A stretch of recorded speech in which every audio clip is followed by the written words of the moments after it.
Times for football programs. It's a pleasure for me to serve as a head football coach at the University of Wyoming, getting ready for the border war. I believe it's the longest football rivalry west of the Mississippi. Certainly the Bronze Boot is there.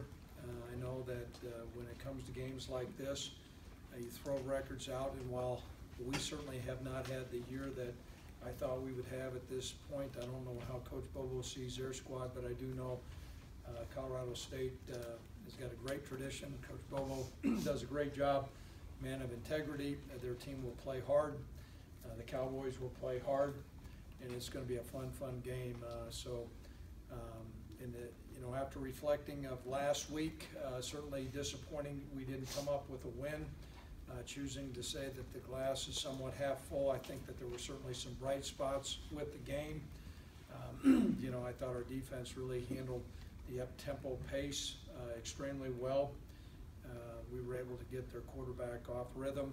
He'd been completing close to 70% of his passes, and I think he was in the 40% there. We did have the one explosive play at the beginning of the game that was a high-risk, high-reward call, and it didn't turn out our way.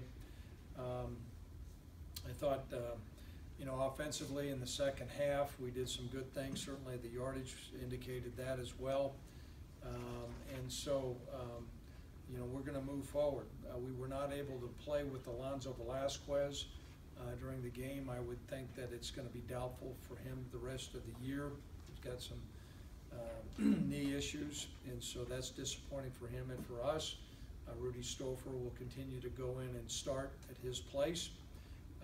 We'll continue to be the same punter with Dante Crow, but we will use Ryan on other times as well. The status at the quarterback position, I purposely have listed that as or. That's going to be evaluated during the course of this week. They each bring different elements to the table. We'll see how they perform during the course of this practice. We played both guys last week. That certainly could come into play as well. But that's going to be a game time decision. So for those who are here, if you want to know, show up in Fort Collins at 8 o'clock and you're going to find out. I'm personally excited about this game. Our players are excited about this game. It's one of the things. I've coached 36 years. These are fun things to go out and compete when you have two really classy programs. You throw out the records and you tee it up and see who's the best ball club. So at this time, questions that are out there. Yes, over here. I'll start to my right side.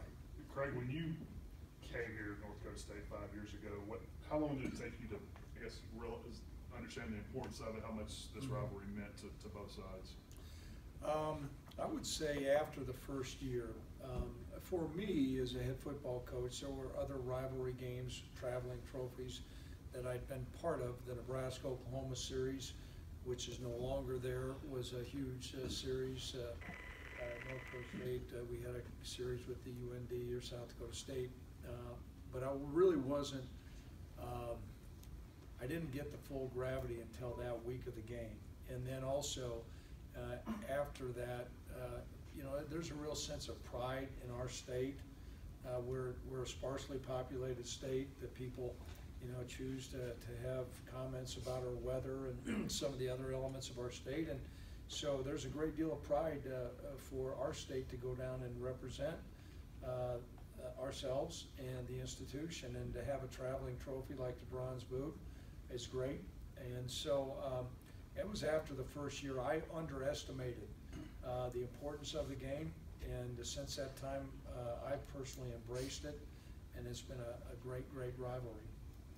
Yes, Robert. I know you evaluate both quarterbacks through the week, but is it tricky? It's a short week, but then to get them both reps, or the reps you think they need to, so you can make that evaluation.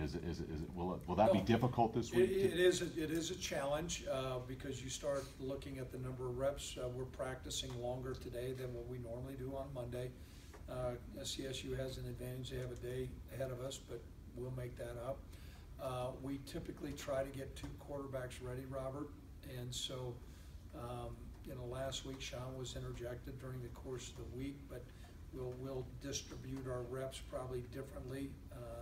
Nick Smith is probably not going to get hardly any reps So we'll have a give and take, and both of those guys bring different things to the table. Sean can throw the football, but he's got excellent running skills. Tyler's got good running skills, but he's got a good arm. And so there's different parts of the playbook that we'll look at and see what's going to put us in best position. I can tell you there will be a firm decision at game time, and then we'll see how the game goes as the game begins to unfold right here.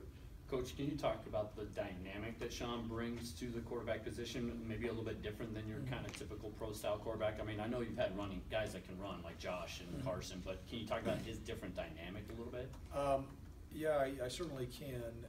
You know, he's a young guy that is a very competitive player. When I watched him play high school football, the game that I went to, he was diving over a pile, trying to block a punt, landed on his head. He played catcher on the baseball team. All those things are part of his DNA.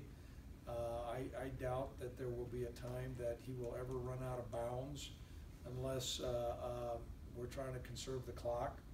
I doubt that there's ever going to be a time that you'll see him slide. There's good and bad with that, but I'll take the good. Does that remind you of Josh, just real follow a little bit? There's a lot of similar qualities. And so, you know, Sean's trying to find his way. There are certainly things in the game that he could have done better. There are certainly things that he did. I can tell you, I didn't think the stage was too big for him. I didn't think he went out there. Now, the first series when he fumbled, it was disappointing because I had harped on that. And I said, you know, you're going to get hit at different angles harder than you ever have. And so it's kind of like one of those parental advice that sometimes, yeah, I got it, Dad, I got it, until now I understand. But I think he understands that. But it was fun to see him out there. It was fun to see Tyler out there as well. Yes? The offensive momentum between Tyler and Sean, is there hope moving forward against CSU that would make you believe that perhaps Sean would bring more of an element, granted that he would be named the starter, of course. And did you see things that you liked that Tyler did versus what Sean didn't do in the second half? Yeah, a couple things that Tyler does. First of all, and there was, and I'm surprised nobody's asked me in this why Tyler went in on the last 2 minutes. There's things that Tyler brings that Sean doesn't. I mean, his understanding of all the progressional reads, not the first, second, but the third and fourth, and changing protections and how he's scanning the field. He's just much further along. And those are things that we felt like put our football team in the best position to have a chance with a minute some left to move the ball down the field, and he had done an excellent job against Wofford. And so he still possesses those things. Sean does not have that wealth of knowledge. Sean does have maybe a little bit more of an explosive running edge.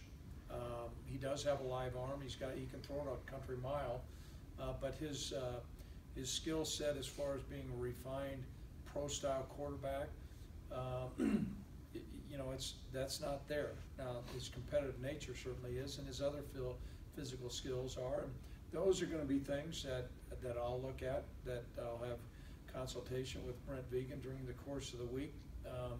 You know, I'll listen to Brent, but ultimately, in the end of the day, that's going to be my decision. You mentioned that. You know, you mentioned that decision to put Tyler in at the very end. You were very adamant that was, you know, you stand by the decision after looking at film and meeting with coaches and stuff. Did you still feel comfortable with that decision? And I guess how are the two quarterbacks doing just mental wise this morning? You know, early this week as they get, you know, after that experience and then getting ready for another game. You know, I'm going to have a chance to talk, and we had a short window yesterday, and I'll have a chance to talk with both of the guys before today's practice.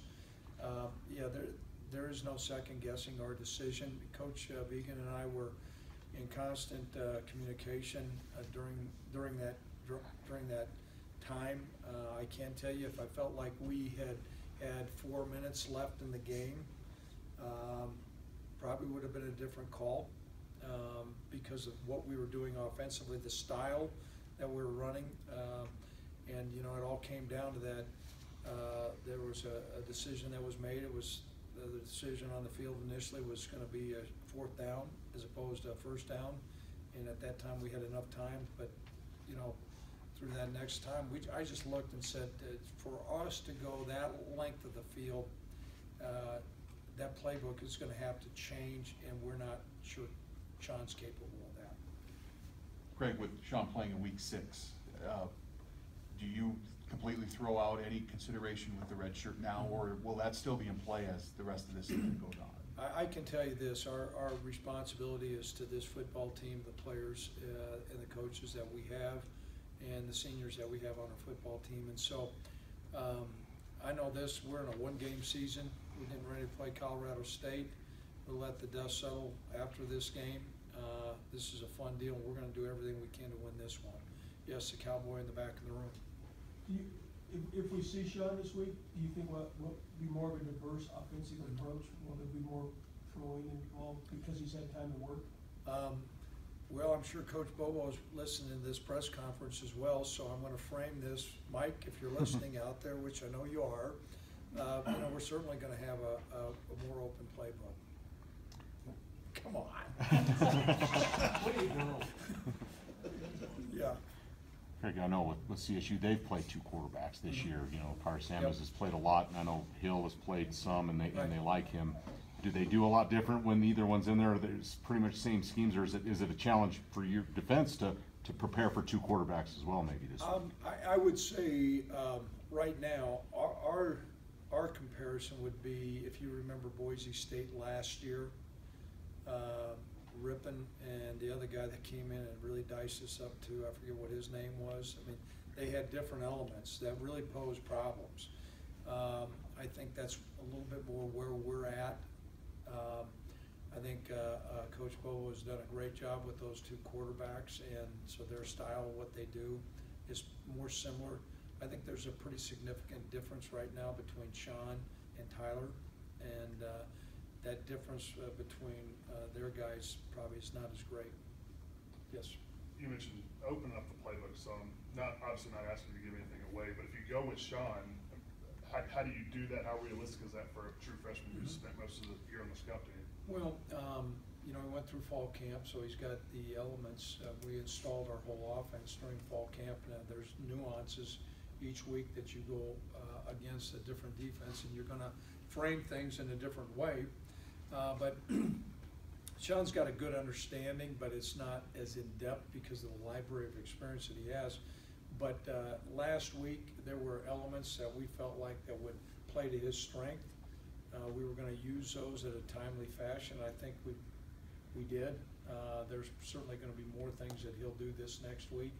But to think that Sean's going to go out and do everything that Josh Allen did like last year, that's unrealistic. But you're certainly going to see more than what you did. If Sean's our quarterback, you're going to see much more than what we saw Saturday. Yes. I had the opportunity to watch Sean's varsity, his junior season. Did you? I did. I had a chance to watch that. I went in a huddle and I did my research. Okay. He's very good on the run. Out of the pocket, he has the instinct. He has the arm, a big arm. Reminds me of a Sam Darnold-esque kind of guy. Do you see the development moving forward for him to be that big play guy, being able to put more RPO type mentality into every snap that he takes? There's some pretty insightful questions you have there. What we see out of both of the guys have a strong arm. Football is really important to them. Each guy's got a certain amount of strengths that they have. I think Tyler right now certainly is, while his numbers have not bared it out in practice, he's more of an accurate passer than Sean.